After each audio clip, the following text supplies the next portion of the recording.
Good morning students. BEd first year अर्थात BEd प्रथम वर्ष।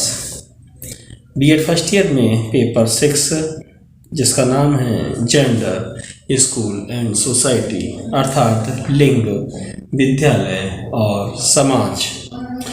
इसमें यूनिट फर्स्ट इकाई 1 के अंतर्गत आज हम जानेंगे सोशलिस्ट, मार्क्सिस्ट, फेमिनिज्म, समाजवादी, मार्क्सवादी, नारीवाद। मार्क्सवादी समाजवादी नारीवाद का उदय 1960 के दशक में पश्चिम में उभरे दूसरे नारीवाद के दूसरे चरण के साथ हुआ,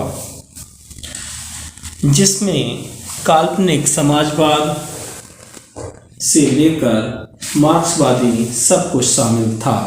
वे लंबे समय से निजी संपत्ति पर हमला बोलने वालों में शामिल थीं तथा समाज को समझने के लिए उत्पादन प्रणाली, वर्ग और अतिरिक्त मूल्य जैसे शब्दावली का प्रयोग कर रही थीं, जिसमें रॉबर्ट ओवेन, सेंट साइमन और चार्ल्स फूरिये।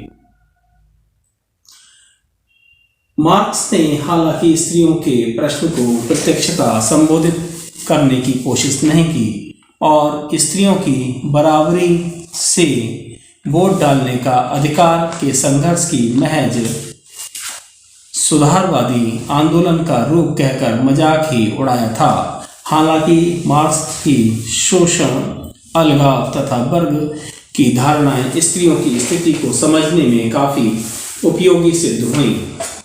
एंजल्स द्वारा 1884 में रचित परिवार, व्यक्तिगत संपत्ति तथा राज्य की उत्पत्ति ने स्त्रियों के उत्पीड़न के सवाल को ज़्यादा योजनाबद्ध ढंग से हल करने की कोशिश की।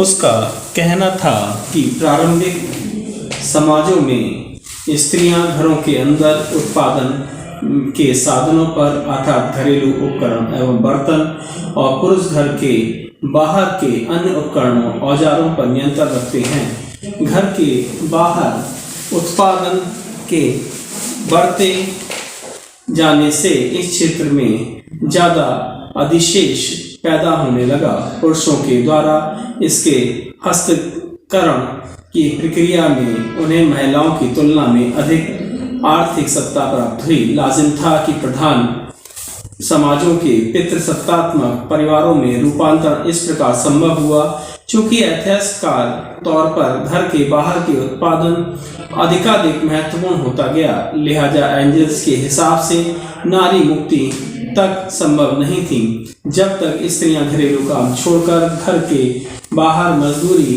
मिलने वाले कामों को नहीं स्वीकारती थीं। समाजवादी नारीवादियों ने स्त्रियों की गुलामी के उदय, कैसे स्त्रियों का एक शोषण लिंग का हिस्सा बनी में एंजल्स के विश्लेषण को अपनाया, बल्कि मार्क्सवादी धारणाओं को लागू करके महिलाएं किस तरह शोषित होती हैं इसको भी समझने की कोशिश की। स्त्रियों में शोषण को मजदूर वर्ग के शोषण मॉडल के आधार पर समझने में स्पष्ट होता है कि पूंजीपति जिस तरह अतिरिक्त मूल्य के दोहन के जरिए मजदूरों का शोषण करता है, उसी तरह पुरुष स्त्रियों के घरेलू श्रम का कुछ भी मुआवजा दिए बिना उसे लाभान्वित होते हैं। मुख्य कम्युनिस्ट नारीवादियों में रोजा लक्सेबर्ग, क्वारा जेटकिन तथा अलेक्जेंडा कोलंताइन थी। अगला पॉइंट हमारा आता है कॉन्सेप्ट्स, अवधारणाएं। अवधारणा में सबसे पहले पूंजीवादी पितृसत्ता, घरेलू श्रम व पुरोत्पादन के संबंध में समाजवादी नारीवादियों का मानना है कि पूंजीवादी तथा पितृसत्ता एक दूसरे को मजबूती प्रदान करते हैं। भले ही पुरुष वर्चस्व के रूप में पितृसत्ता पूंजीवाद से पहले ही उदित होती है, परंतु वह पूंजीवाद के संचालन में मददगार साबित होती है और वह पूंजीवाद द्वारा न केवल समर्थन पाती है बल्कि सुदृढ़ भी होती है। पहले के समाजों में जहाँ खेत में काम कर भी उत्पादन का स्थान था, वहाँ पुरुष, स्त्रियां तथा बच्चे इस माल के उत्पादन में संयुक्त रूप से भाग लेते थे। परंतु औद्योगिक पूंजीवाद के आगमन के साथ ही सभी उत्पादन घर के बाहर फैक्ट्री में होने लगा। 18वीं तथा 19वीं शताब्दी में इंग्लैंड में फैक्ट्रियों में स्त्रियां तथा पुरुष बच्चे के साथ कंधे से कंधा मिलाकर काम करते थे। परंतु जैसे जैसे उत्पादन प्रणाली बढ़नी शुरू हुई, स्त्रियां एवं बच्चे इस उजरती काम से बाहर होते गए तथा ये विचार हावी हो गया कि स्त्रियों को घरों में रहकर अपने पति व बच्चों की देखभाल करनी चाहिए। जो स्त्रियां अब भी घरों से बाहर काम करती थीं, उन्हें अंशकालिक व कम मजदूरी वाले कामों में ढकेला गया। ये धारणा प्रचलित होती गई कि महिलाओं की आय पूरक होती है, जबकि पुरुष श्रमिक वास्तविक जीविकोपार्जन करते हैं। इस प्रकार औद्योगिक पूंजीवाद के उदय के साथ पुरुष घरों के बाहर उजरती मजदूरी की अर्थव्यवस्था में शामिल होते गए, जबकि स्त्रियां घरों तक सीमित होती गईं।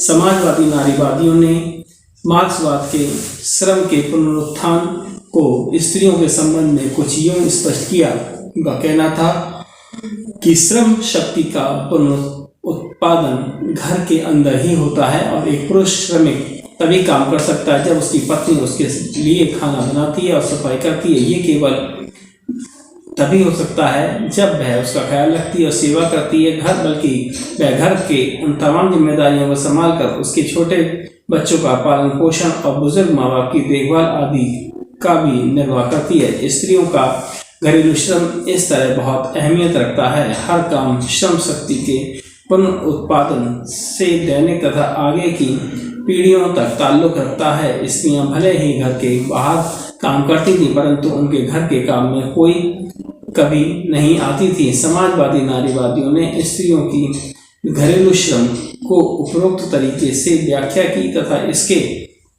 लिए उन्हें किसी प्रकार से मुआवजे या वेतन न मिलने को शोषण ही ठहराया। इसके विपरीत मार्क्सवादी घरेलू श्रम को ठीक से विश्लेषित नहीं कर पाए और इसी में उलझे रहे और स्त्रियों के घरेलू श्रम को उत्पादन श्रम कहा जाए या अनुत्पादक श्रम या इससे अतिरिक्त मूल्य पैदा होता है या नहीं। खा पॉइंट आपका आता है न केवल शोषण बल्कि सर्वप्रथम ये अधीनता का प्रश्न है। समाजवादी नारीवादियों ने इस बात पर प्रकाश डाला कि वैवाहिक संबंधों की संरचना को देखें तो स्पष्टता दिखता है कि जब कोई महिला पत्नी बनती है तो वह अपना समूचा व्यक्तित्व तथा सेवाएं पति को अर्पण करती है। इस प्रकार से